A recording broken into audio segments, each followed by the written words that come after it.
正常嚟講啊，我唔會去嗰啲街邊嗰啲第三方充，我都係去特斯拉嘅超充，因為相對嚟講，我覺得可靠啲。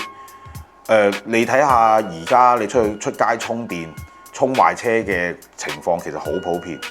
唔單止係特斯拉出去會充壞，國產好多車出去都會充壞。呢個唔係車嘅問題，首先唔係特斯拉嘅問題，亦都唔係我哋嗰啲國產新勢力嗰啲車有問題，而係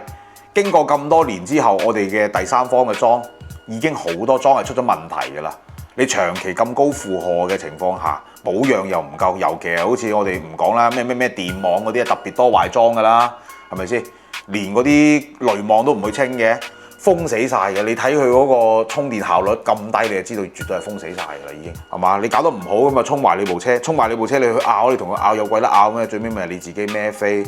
所以我都奉勸大家咁講啊，即係充電你都揾啲靠譜嘅地方去充啊。揾啲自己品牌嘅維護得好啲嘅地方啊，即係特斯拉去特斯拉啦，小鵬去小鵬啦，啊，即係你自己揾自己執生啦，唔好話揦埋邊度嘅單價低就去邊度充啊，電都分好壞啊，即係而家咁講係。